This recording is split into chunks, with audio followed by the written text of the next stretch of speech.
Right then, hello, willkommen, bienvenue. Time for another Amish Inquisition episode 355 on Sunday the 24th of November 2024. I'm Phil. I am Ben. And I'm Matt. And tonight we're very happy to be joined, hopefully down the line by the powers of the internet, by author and researcher Daniel Thompson-Mills. How are you doing, Daniel? I'm doing great, yes. I absolutely loved your little intro video there. That's twice in a row a guest has given me some, what would you call it? Big ups? Well, positive feedback. Yes, we've Positive feedback, absolutely. got a positive feedback loop in the mix. Yes. Yes. Oh, thanks for that, Daniel. It's like no trouble when you're kind of a savant in these areas like me. God. Yeah, let's throw these things together. Yeah, Fall out, yeah. certainly beyond my capabilities. If I can do it, anyone can do it, mate. Now then, anyone who has clicked on the description or looked at the thumbnail will realise we're going to be talking all about the financial system this week. And this has been prompted by the book that you've co-authored. I've got a little picture up of the cover here. The Truth of How Money is Created and the Financial System. Subheading, How a Small Number of People Siphon Off the Vast Majority of the World's Wealth for Themselves and How to Change This. So when did you publish this, Daniel? Good question. I think now you got me on the spot, haven't you? I think it was around May. Was it May of last year or the year before? Right. Gosh, it all goes into the mists of time. Anyway, it was within the last couple of years. Let's put it that way. It's quite a big subject to try and dive into, though, isn't it? Well, fortunately, I have written 3 books altogether, but this is a collaboration with a friend of mine, Justin Walker, and he's got a very interesting story, which I'm sure we'll go into. His uncle was a director of the Bank of England, so he's done a lot of the research, but he's not great at putting stuff across.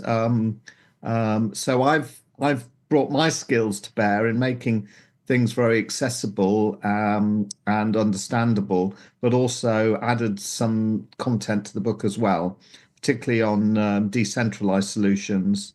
So I think it was a good collaboration. We each had skills and stuff that we brought to the table that were very complementary. I suppose it's kind of nature of the beast that it's very complicated to explain because the system is so convoluted and, well, some would say purposefully so, in that what should be a simple sort of medium of exchange has ballooned into this massive regulatory, complicated system that we're trying to navigate.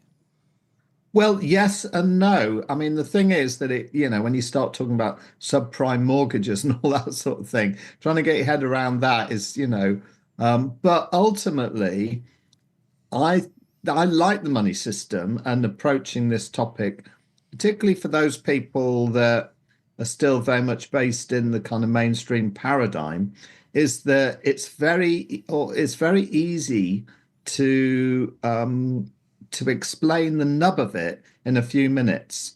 And really, when you get to the quote by one of the founders, I have to quickly have a look at it. One of the founders of the Bank of England in 1694. So what he said, now I'm going to struggle to find it very quickly, but it was essentially that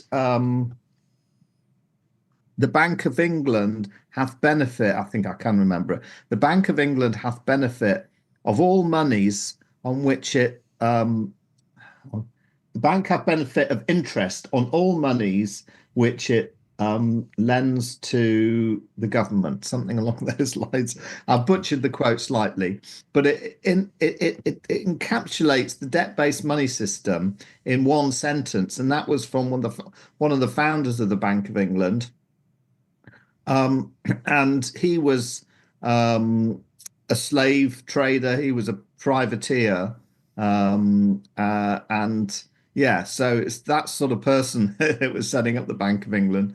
And he just said it very clearly, that they were ripping people off essentially, right from the word go. You mentioned just a couple of minutes ago that the reason you like talking about the financial system is you seem to have boiled down a way to describe the problem in just a few minutes. So let's put you on the spot. Can you do that? Yes, okay. So, yes, as you said a little bit earlier, it's all smoke and mirrors.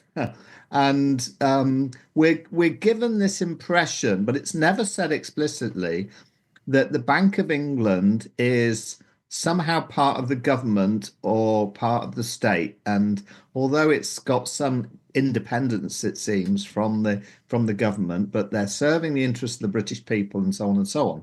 This and even the name, of course, Bank of England, gives the impression of this, that it's tied into the state completely.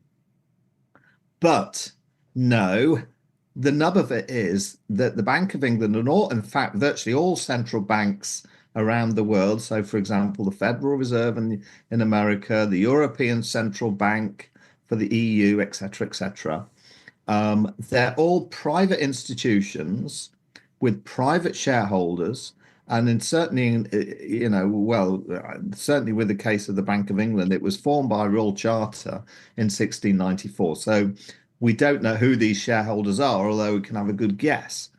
And it's acting in the interests of its shareholders, not the British people.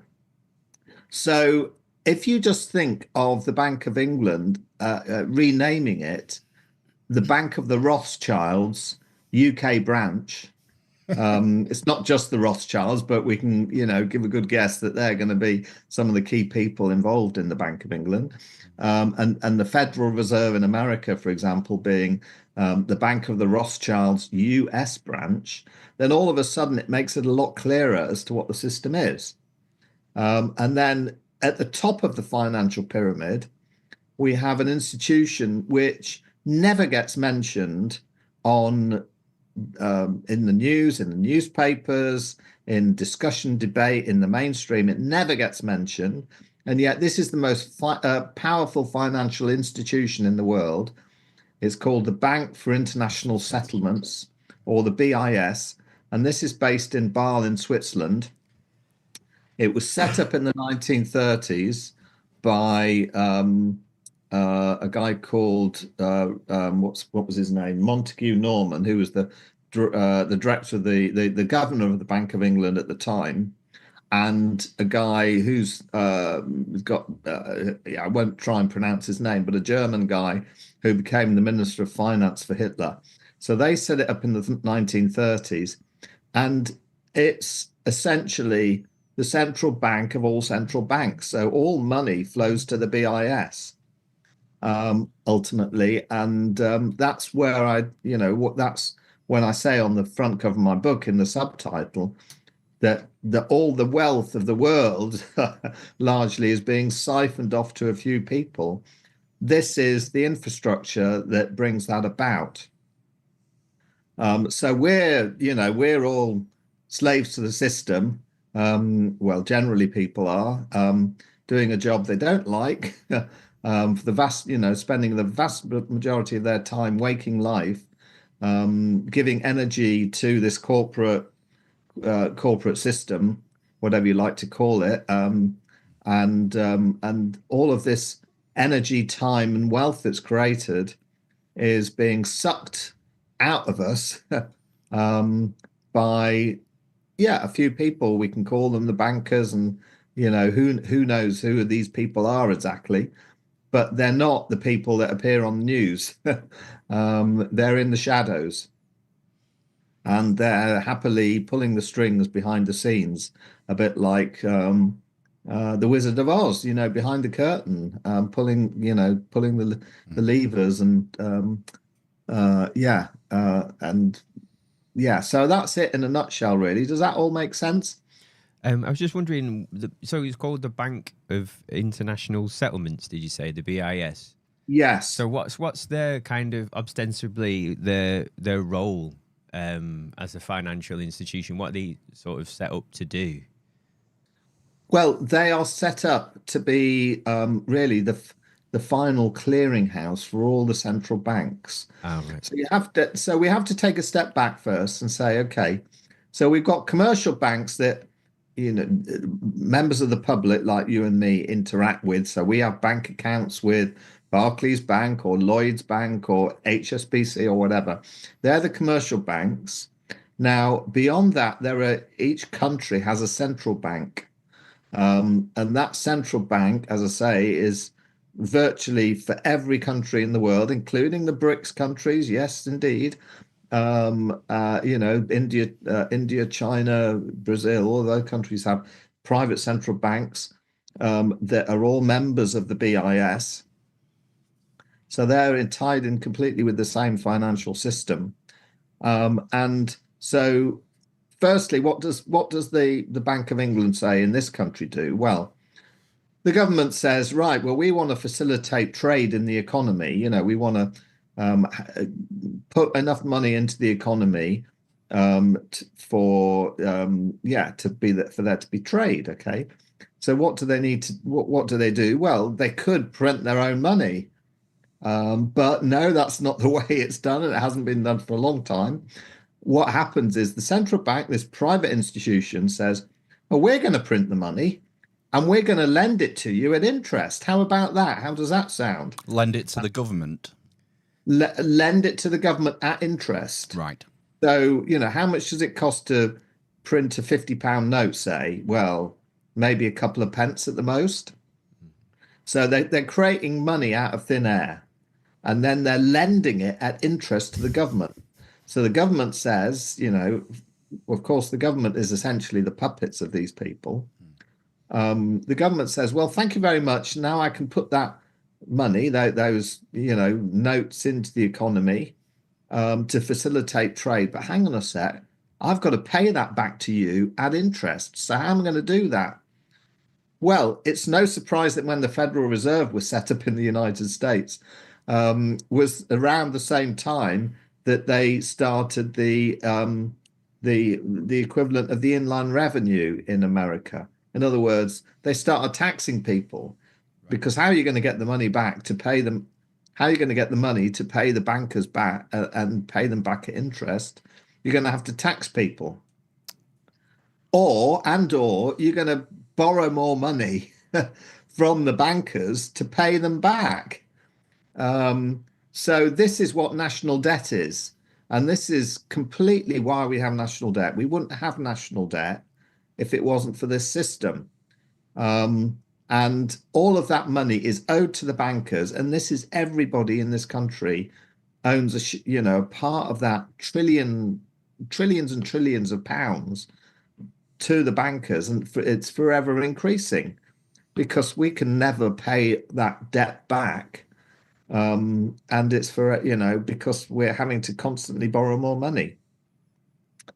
It gets complicated because then governments lend money to other governments and all this sort of thing. You can put layer on layer on layer of that, but that's the essential thing. And then, so that's firstly how money is created, right? But there's also a way that commercial banks create money. And they create money when they lend money to people or businesses. So the classic is, you want to have a roof over your head, you want to provide a basic shelter, create a place where you can live in comfort out of the elements. So you want to have a house or a flat or whatever. So you get a mortgage. So what do?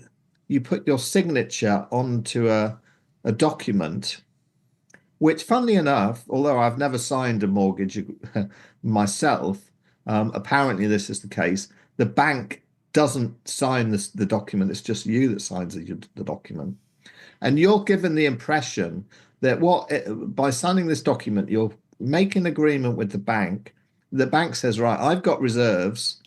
I've got some money in reserve here. I'm going to give you that money so you can pay for your house, buy your house, and then over time, you're going to pay me that money back at interest. So that's a great agreement, isn't it? Because I'm providing you with a service, you don't have the money, I'm lending you the money, and you're giving me that back at interest, and everyone's ultimately the winner. Well, actually, what happens is by signing that agreement, well, it's not actually an agreement, but by signing that mortgage document, the member of the public is actually creating money, because you're creating a promissory note, and that's what money is now. It's not backed by anything. It's just literally, I promise to pay the bearer X amount, and if I promise to pay the bearer, then that is what's called a negotiable instrument, so it can be traded. So essentially, the person who wants the mortgage is creating the money, and without the bank telling them that they're actually creating the money, the bank says, well, thank you for signing this document. Now I'm going to give you this money that you've just created, and you're going to have to pay it back at interest. So the bank's not using any of its own money, and it's a complete fraud. So that's another way that money is created. The commercial banks create money that way as well, whenever they lend it out. Is the technical term, is that fractional reserve banking? Well, yes, that's, but I mean, it's called fractional reserve banking because it began, well, how it began was when people were trading in gold. The means of exchange was gold, but of course you don't want to carry lots of gold around. It could get stolen or whatever. So what would happen is that people, for safekeeping, would give their gold to the goldsmiths, and the goldsmiths would then give them a note saying, I promise to pay the bearer so much in gold. So the paper represented the gold in the safe of the goldsmiths. But the goldsmiths kind of got clever on this, and they realized that they could issue more paper notes of these promissory notes than they had gold in their reserves, because only a certain percentage of people would come back asking for their gold back. Yep. So they lent out. So that's what fractional reserve banking is. They lent out far more. They only had a fraction of what they were of the paper notes that they were putting out. But it seems to me that now that's gone altogether. And although it's still often called fractional reserve banking, as far as I can tell, there is no fraction even of reserve that they're basing this mortgage on. Yeah, and it's does that make sense? Yeah, I'm following you definitely. And the thing is, it's all sort of gone digital now. So when you go to the mortgage company, there's no real physical assets. It's all linked to the stock market and the central bank, and it's just created digitally now. It's just numbers on a screen at the end of the day on a hard drive somewhere. And if we do essentially what's going on is a double accounting. So the bank is putting when that mortgage document is signed by the Mr. and Mrs. Joe Average, then the bank is creating both a credit and a debit in its accounts.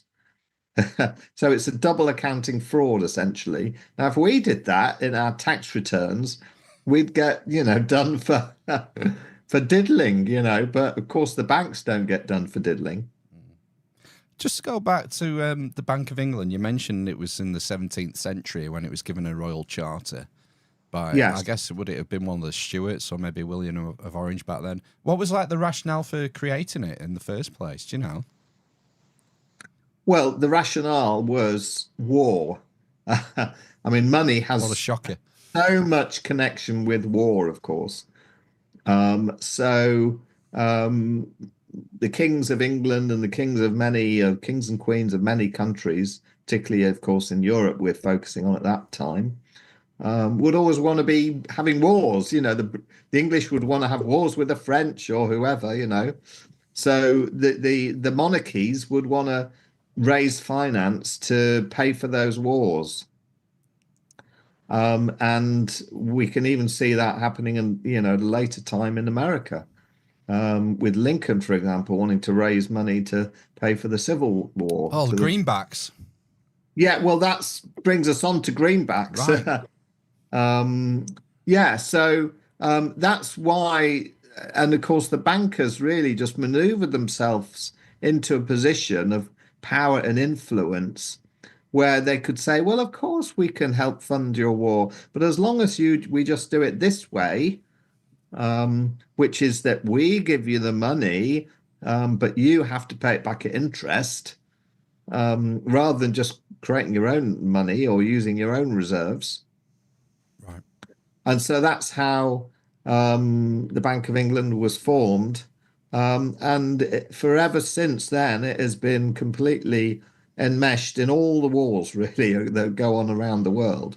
The whole banking system. I mean, bankers love wars because they can fund both sides and they can make lots of money, from all the arms sales and so on and so on. All the death and destruction is very profitable. That raises a question, because you mentioned the BIS being based in Switzerland, and Switzerland are famous for being sort of neutral in all the wars. Is there a link there?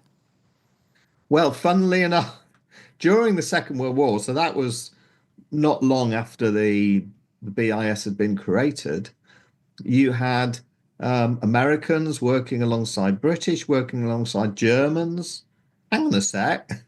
They're meant to be, enemies, but not in the BIS, because in the BIS was really the hub of things. That was where, all the wealth was being flowed to. So behind the scenes, they were happy to collaborate if you were a part of that banking world. Right.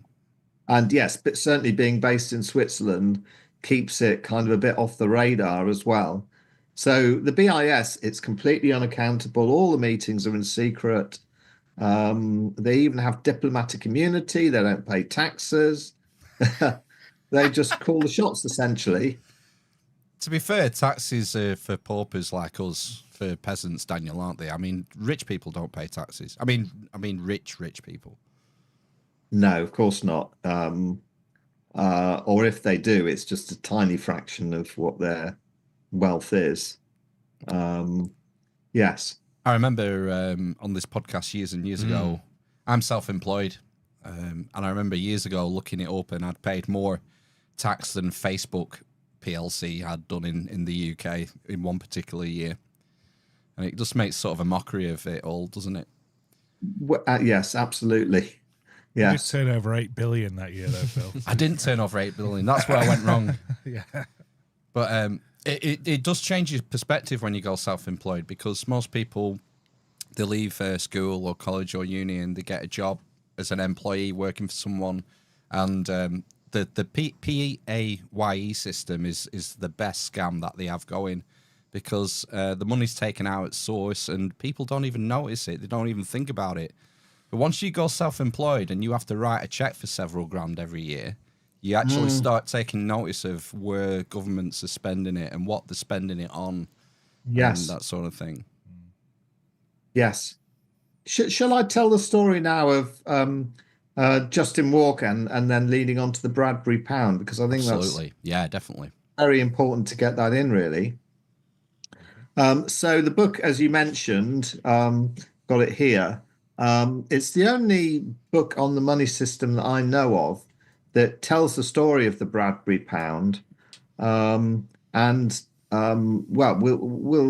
sort of explain how that all came about. But so, as I mentioned, Justin, my co-author, his uncle was the director of the Bank of England from 1955 to 1972, and he was one of the first Bilderbergers.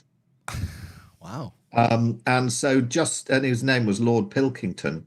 So Justin, that was his uncle, and he remembered during his uncle's life that he'd said to him once about how the UK Parliament was completely at the behest of the bankers. And so Justin had taken that on board, but he didn't really know much else beyond, that as to how the banking system operated. Anyway, one day, much later on, his uncle's long dead, and he gets a phone call out of the blue from somebody who says he's the son of a person who'd worked at the Bank of England alongside his uncle, and that this old man is on his deathbed, and he wants to pass on something to Justin that is the solution to all of Britain's economic woes. And all that Justin is told is to research Bradbury, and then the phone goes dead. So Justin's kind of left stunned, oh my God, what's all of this? What does Bradbury mean? So he started researching, and after a time he came across the story of the Bradbury Pound. And this is something that's completely been airbrushed out of British history. So what is the Bradbury Pound and how did it come about? Well, we need to go back to 1914, and Britain is on the on the verge of war, the First World War, and the bankers have engineered this, and the people behind the scenes have engineered this to come about. Why? Because war creates a lot of money for them initially. They also have geopolitical aims that they want to achieve. They want to traumatize people, and war is the best way to do that and create trauma in the society, which means people are more easily manipulated. So they want to get into this First World War, but the British people are getting jittery because they know war is coming. And at that time, the paper notes issued by the Bank of England, I promised to pay the bearer £5, was supposedly backed by gold. And so people started queuing in their droves outside the banks, the commercial banks, to exchange their paper notes, which are really worthless, for the gold. But of course, just like the goldsmiths of the past, the bankers had issued more paper notes than they had gold in reserves. So they knew that this was going to create a run on the banks and a collapse of the financial system, which of course they didn't want because they wanted a smooth transition into war.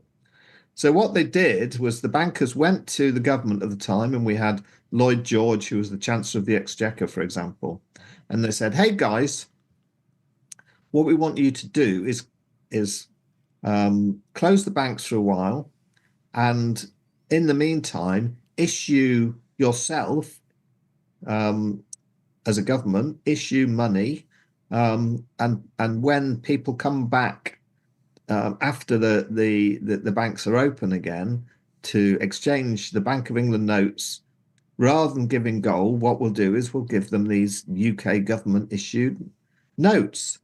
And the government said, okay, we'll do that. So they declared an extended bank holiday. The banks were shut.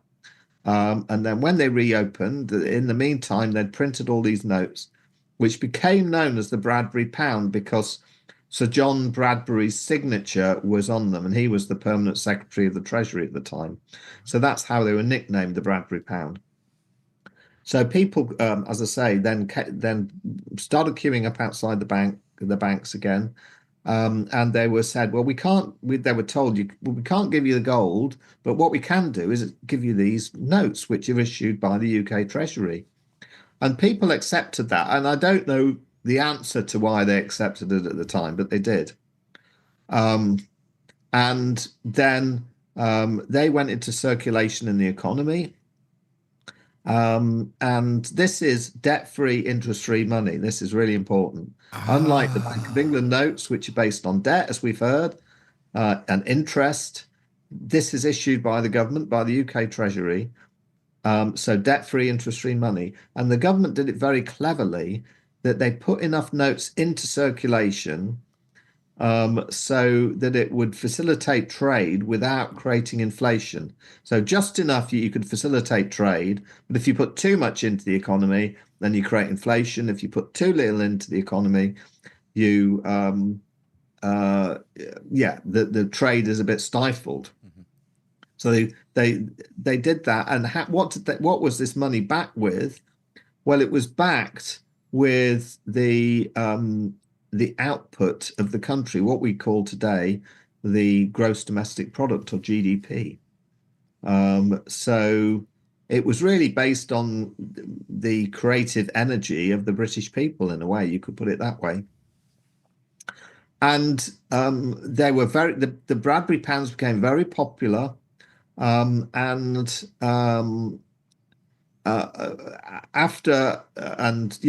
there was a smooth transition into war. The bankers were very happy with that. But after about 3 months, they went back to the government and said, well, that's all great. We've averted a run on the banks. But hang on a sec, we're not making any money now. We've got the war underway, and people are getting distracted by that because their sons and their fathers are all going off to war, and all this patriotism has been generated. So everyone's backing, the country to go to war.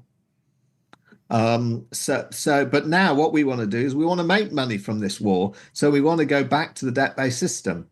So over time, the Bradbury Pounds were replaced by the Bank of England notes, but there were actually Bradbury Pounds still in circulation as late as 1926. And as I say, they were very popular. And the key thing with them is that what it did was it created prosperity. There was no inflation, there was full employment, and this is why they were very popular. And it just shows you if the very simple thing was done, that rather than the Bank of England making the money, creating the money out of thin air and lending it to the UK government to put into circulation, if just the UK government issue their own money, why not? That means they're a sovereign nation, surely, if they issue their own money and put that into the economy, then if it's done well, it can create full employment, zero inflation, and lots of prosperity, and everyone's happy. So it's a great episode in history that shows that it sort of contrasts what sovereign money is compared with this debt-based money. And a similar thing, we mentioned Lincoln earlier in the greenback dollar. Well, the similar thing happened there. So President Lincoln wanted to pursue his war against the South, and he wanted money to do that, to fund his armies, etc.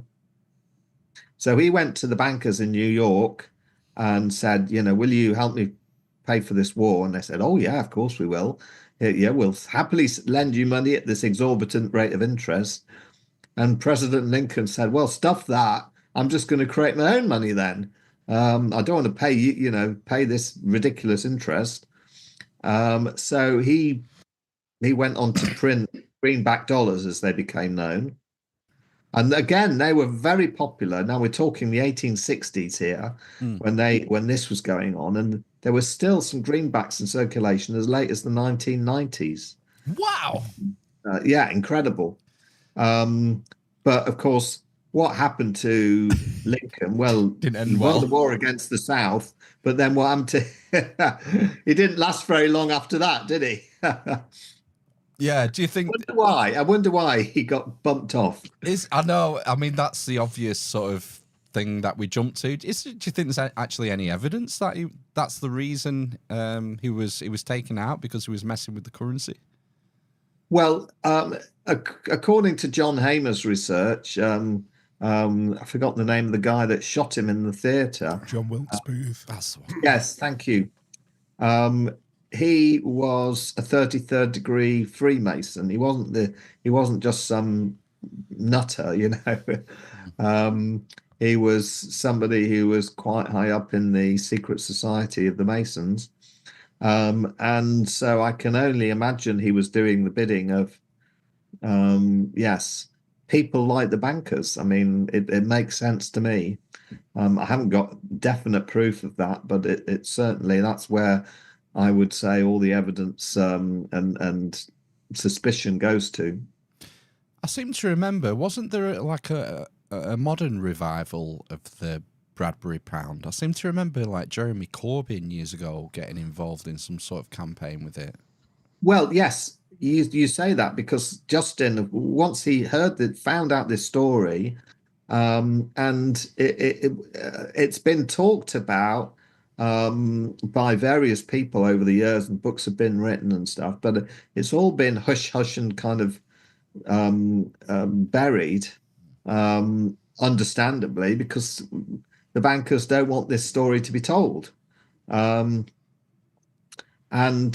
So he found out about it and then has been enthusiastically trying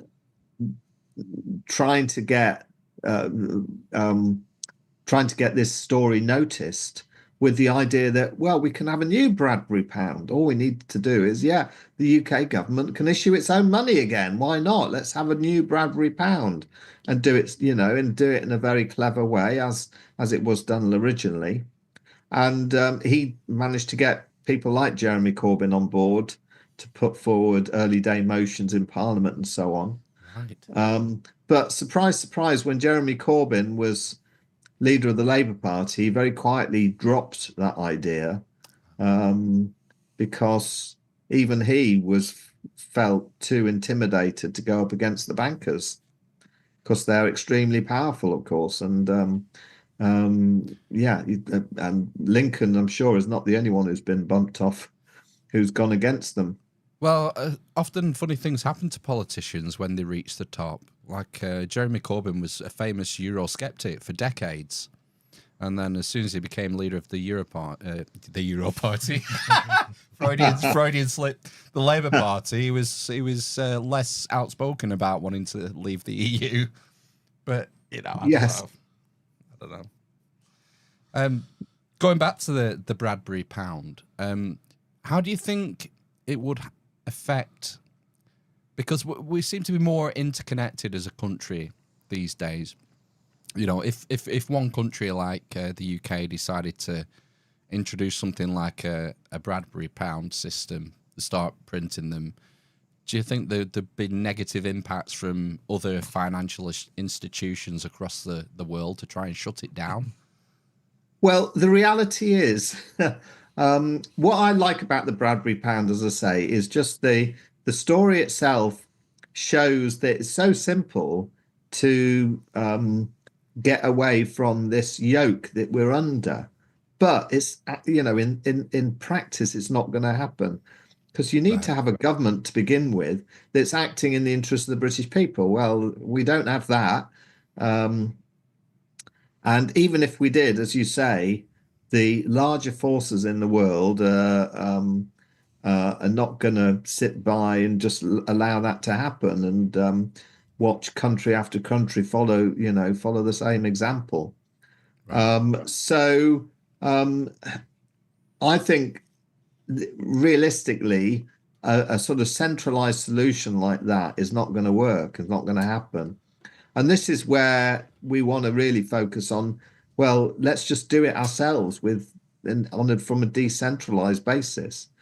And my big passion is an enthusiastic thing that I talk about in my books and in my presentations, is let's create a parallel society. And it all goes back to the Buckminster Fuller quote that if we want a better world, rather than fighting against the existing system, just create a new model and get on with it. So we want a better world. Well, let's start doing it now, in other words, and get off the mainstream systems as much as possible, including in this, we're focusing at the moment on means of exchange, but across the board, and start creating it ourselves. So that means growing our own food, creating our own energy systems as much as possible, and working and using decentralized means of exchange. And that can be as simple as barter, just exchanging goods and services, or it could be using gold or silver or other precious metals, which is, these are old ways of doing things. Or we can go to the more newfangled ways of truly decentralized cryptocurrencies, and things like local exchange trading schemes that have worked in various places, and there is another option. So yeah, we want to really be keeping the wealth amongst ourselves, and circulating amongst our communities, rather than it getting siphoned off, as I say, and get off. We want to disinvest from this debt-based money system as much as possible.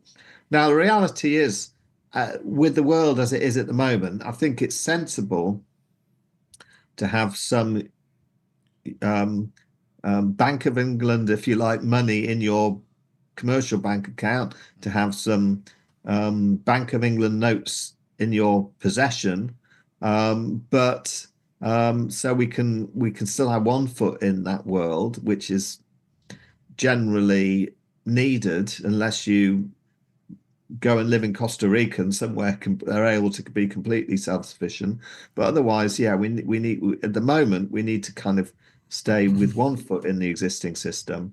But then otherwise, having a basket of decentralized solutions, and as much as possible getting what we need from either producing it ourselves, like food, for example, or using cryptocurrency, using precious metals, using barter, using let's schemes, and a whole load of other things that are now, people are very ingenious and are coming up with all sorts of new ways of trading, which we can also use, such as the gold backs. I don't know whether you've heard of the gold backs, but so there's no one size fits all with this, and it's a case of what works well for you as an individual, what works well as a community, that you want to be part of a community, really, ideally, getting together with like-minded people to do this, and having a basket of solutions that you can use for different scenarios. If you're wanting to buy something from a friend locally, then you might want to use local exchange trading tokens. Or if you're trading with somebody around the other side of the world, then you're probably going to want to use cryptocurrency, for example. So it's horses for courses, really, in that sense. It's I guess the first thing you need to do is figure out what you actually need money for. Well, yes, indeed. Yeah, exactly. I mean, we're in this consumerist economy, and of course, all the messages that we receive from adverts and so on is consume, consume, consume. You can only be fulfilled and happy by consuming and shopping and getting your next endorphin hit from your next Amazon delivery and all this sort of stuff. And yeah, of course, most things just designed. They have designed obsolescence, and we're throwing things away, and we don't need half the stuff that we've got, and etc. We're over consuming, and all you need to do is look at the average person walking down the street now and see the levels of obesity. So the amount of food people are eating is far in excess of what they need generally. Just to give one example. So yeah, it's a whole different mindset, and it really, what it comes down to is, what is our relationship with Mother Earth, and what is our relationship with ourselves, and what is our relationship with those around us? Is it one of love? Is it one of connection? Is it one of value? Yeah, and what's the real wealth? It's not the amount of money that we have. It's not the amount of possessions that we have. It's the real wealth is family. The real wealth is health. The real wealth is community, and it's the strength of our connections within our community. The real wealth is our connection to nature. That's ultimately what nourishes us. It's Mother Earth that nourishes us. It's not having, yachts and all of that sort of stuff, all of that glittery, materialistic trinkets. Moon pies and penny whistles. It's nice though, right? Yes. Well, I'm not saying that, stuff isn't useful and it has its place. But of course, we're just gone crazy, haven't we? We're in this mad dysfunctional world at the moment. What's the maddest thing you've got, Daniel, that you think is outrageous and egregious? Oh gosh. Well, where I live here, I'm in a flat in the centre of a town, and I have the co-op next door to me, and I mean, just on a simple level, seeing people go in there and come out with their stacks of processed pizzas and lurid drinks, which are just full of E numbers, and it's like, oh my God, what people eating? And it's all in plastic, and they're just going to open those wrappers, and they're either going to go in the bin or they're going to, be littered all over the streets. So yeah, I just look out my window sometimes and despair at the state of the world. So you don't need to go far, essentially. Not a fan of pizzas then, Daniel? Sorry? Not a fan of pizzas then? Well, I like a homemade pizza, yeah. I think not rapeseed oil and God knows what, and full of glyphosate, all of that agrochemical. I think the biggest problem we have is that the reason why money has taken off and has been so successful is because it's so efficient, and people are lazy and like setting up co-ops and trading and bartering. It's less efficient than just swapping notes with each other. But you mentioned something about local currency exchanges. Is that right? The right term? Yeah, a local exchange trading scheme What's is that? where you. Well, it's where you say, okay, so we're going to create a number of tokens, and then we're going to divvy those tokens out, and you can. So, say you're a plumber, you can say, well, if I'm going to do a particular job for you, then I want X amount of tokens. Right. So, what you're doing is, rather than using the Bank of England notes, the promissory notes, you're using tokens that you're then trading in amongst your local community, your local economy, and you're completely keeping it away. Nobody's taking a cut. PayPal aren't taking 2%, and the commercial banks aren't taking their percentage when you pay with a card or anything like that. No, and you can just negotiate between you as to well, you might even do a sort of barter, really, and say, well, if you give me a massage, I'll give you I'll do some plumbing for you. I'll check your pipes. I think I've seen that film. Now, interestingly, what happened was that in the 1930s, of course, we had the Great Depression, and the Great Depression didn't happen by accident. It was all engineered by the banksters. Because they like their boom and bust cycles. What they do is they create a boom when lots of wealth is generated and accumulated, and they lend people lots of money, and businesses are thriving and all this sort of thing. And then, they say, right, now we're going to reel all this in. We're going to create a bust. And the classic is the Roaring '20s, followed by the Great Depression. And then what they can do is they can turn what they've, this paper money they've created out of nothing, turn that into real assets. That's what they really want, which is your house.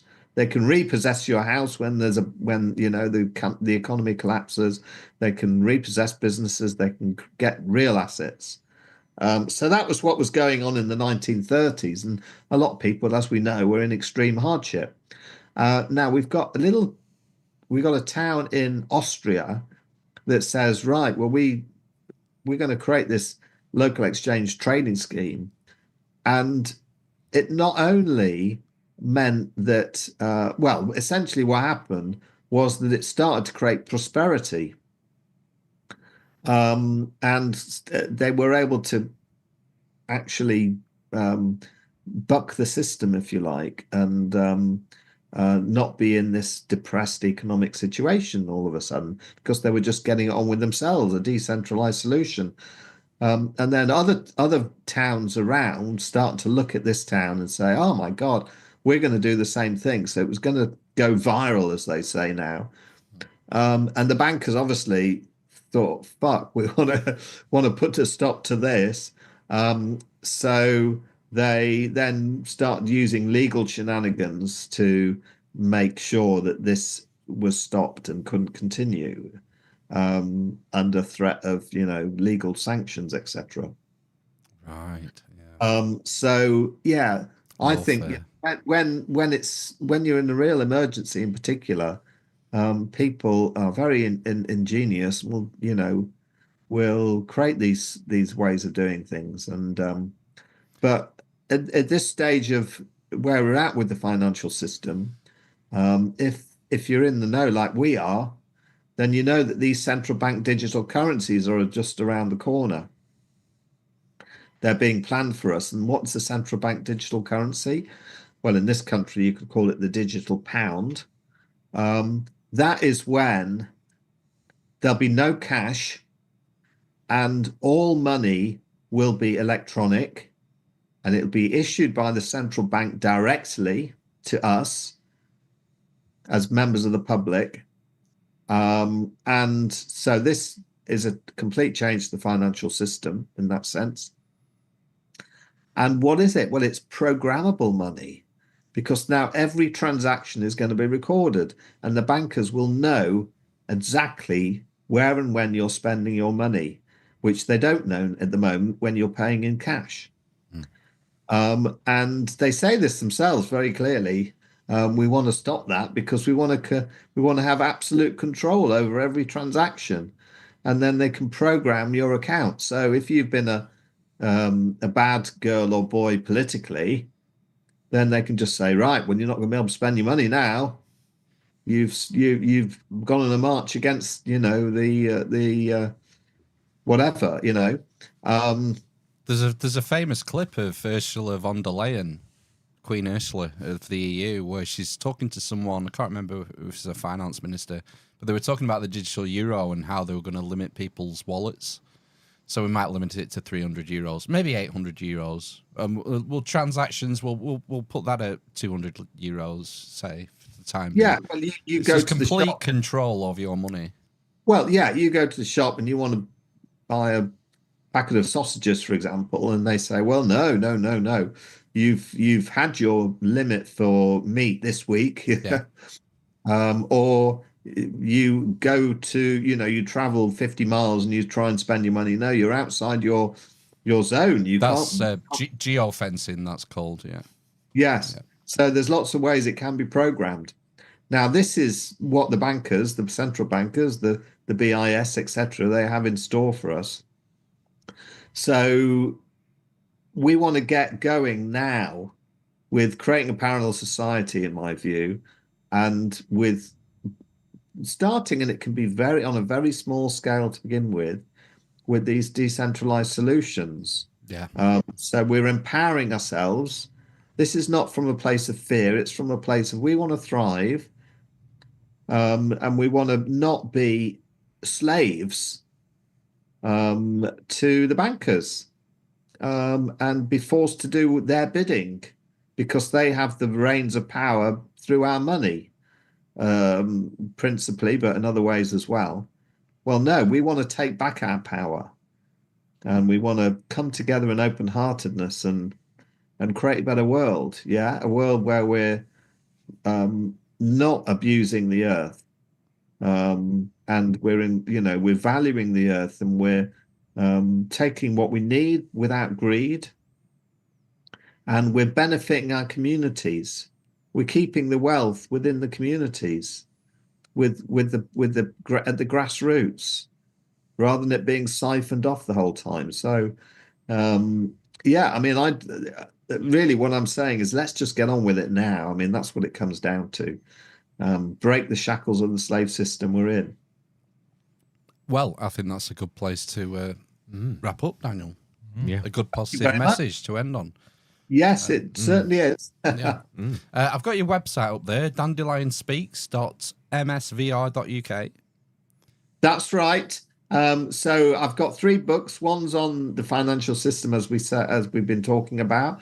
I've got one on which is called the Daniel's Guide to the Case Against Man-Made Climate Change. Oh, we'll have to do that next time. I'll be happy to talk about that. And then I've got another one which is all about the myth that viruses cause disease and what is the nature of illness. Right. That's so a terrain theory sort of area. Well, I like to call it the terrain model. Right, okay. It's the reality. It's the reality rather than the germ theory, which is complete theory, which has never been proven, has actually been disproven many times over. So yeah, I'd love to come and talk to you again about those other topics if you like. Absolutely. Is there anywhere else people can follow you other than the website? Do you do social media or anything like that? Well, I'm on Facebook and Telegram, but yeah, I mean. Oh, can you email some links to those then, so I can put them in the show notes?